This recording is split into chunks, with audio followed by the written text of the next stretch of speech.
This is AFRTS Newsline. Our guest is Secretary of Defense Frank Carlucci.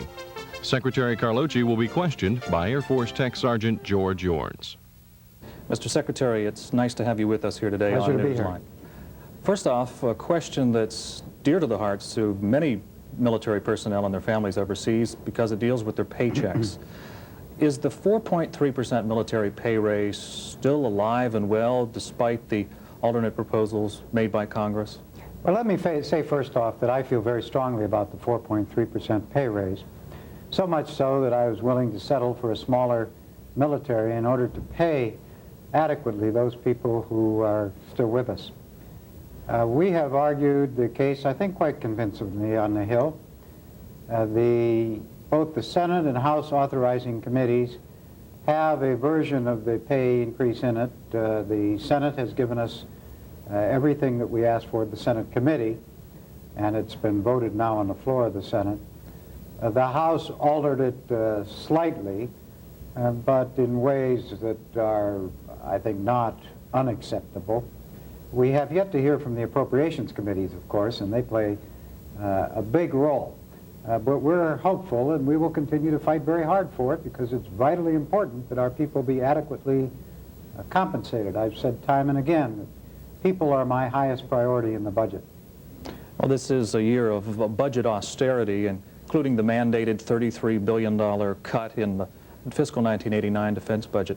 How will these cuts affect military benefits for families and the military personnel overseas? And are there any programs that you consider to be sacred that shouldn't be touched?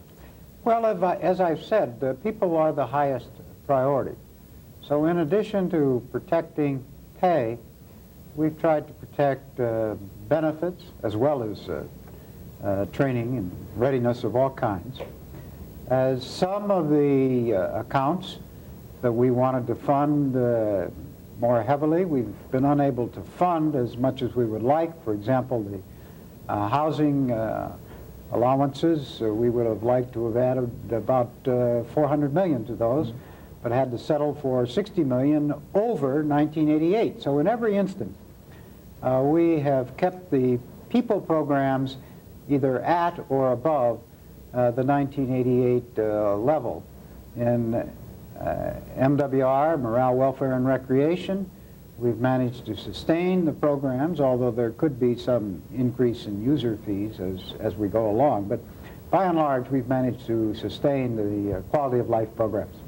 How about for the men and women stationed overseas? How are they going to be affected by some of the budget cuts? Well, once again, we've tried to take most of the budget cuts in CONUS. We've tried to avoid hitting the forward deployed forces on the theory that we have a coalition strategy. It's vitally important to preserve our alliances, and those men and women that are overseas play a very key role. Obviously, a number of our cuts go across the board in terms of equipment, but we think that we've eliminated the lower priority systems and we've managed to maintain the modernization program, and certainly readiness and sustainability are right up there at the top of the budget list. And you've said before that keeping the families are an integral part of keeping troops in the service. One of their major concerns overseas is the quality of education. Department of Defense public schools are pretty well known for their high quality of education that they provide students overseas.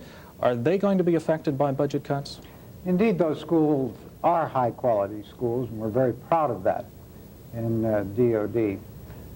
We've had to allocate some of the budget reductions to the schools, approximately 4%. But that's far less than the overall 11% cut that we had to take across the budget. So once again, we've demonstrated our interest in the quality of life overseas. Moving to another subject, the services have opened a number of combat support units to women.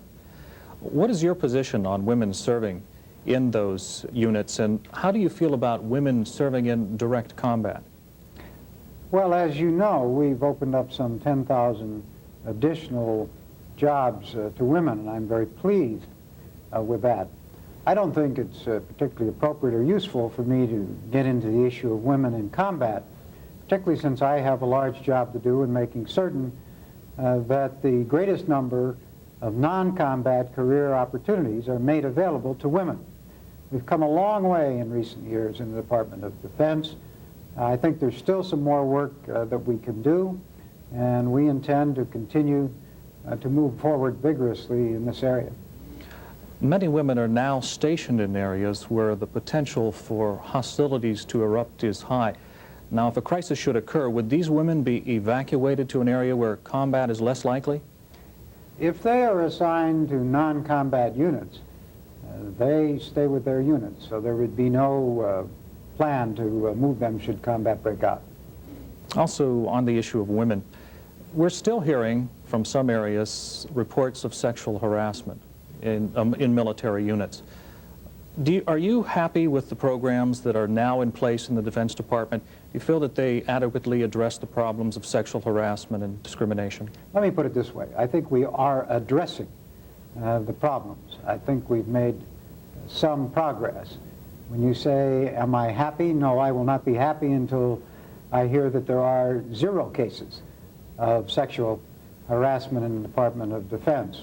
We're doing a number of things. We're trying to get common definitions. We're producing more training material. We're upgrading the complaint system. We're going to do a study in depth of the cases of sexual harassment. But when all is said and done, it boils down to leadership. The tone has to be set.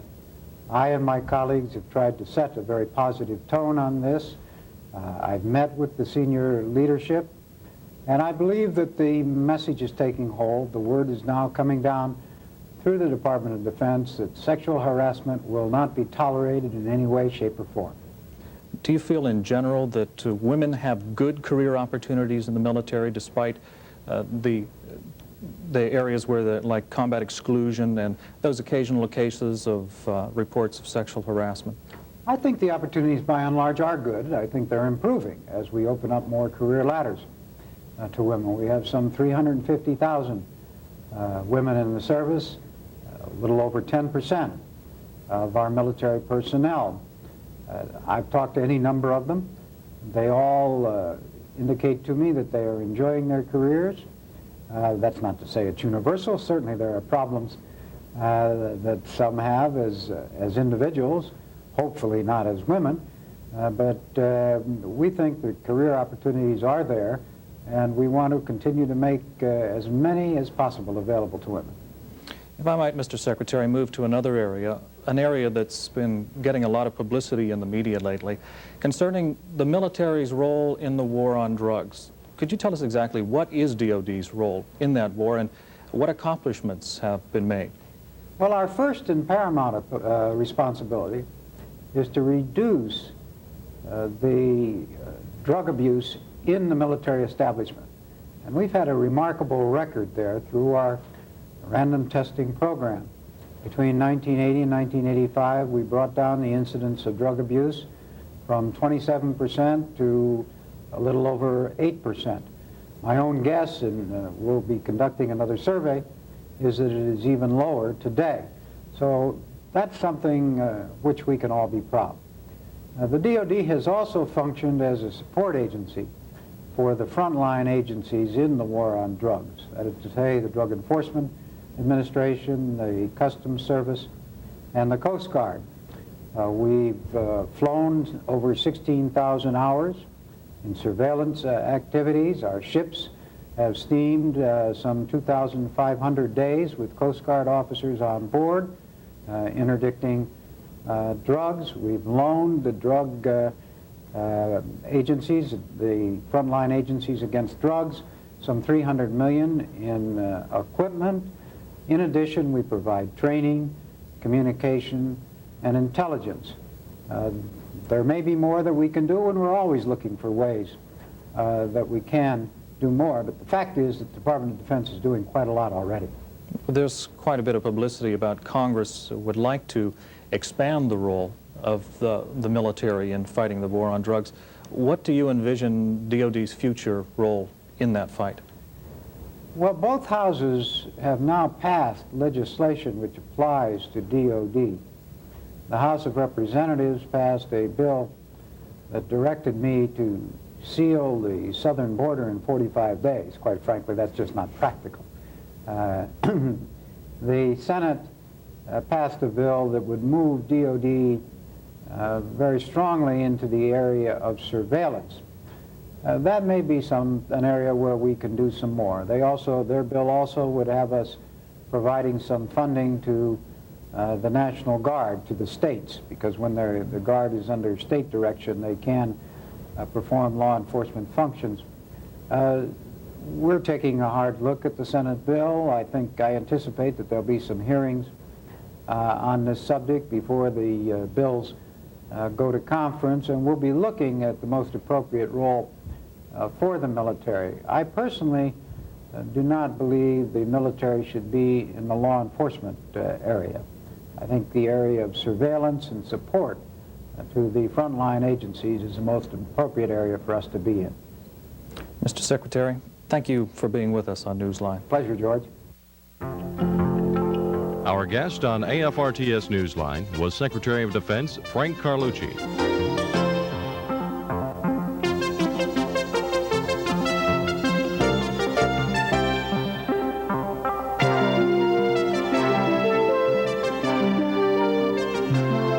AFRTS Newsline is a presentation of the American Forces Information Service, Washington, D.C.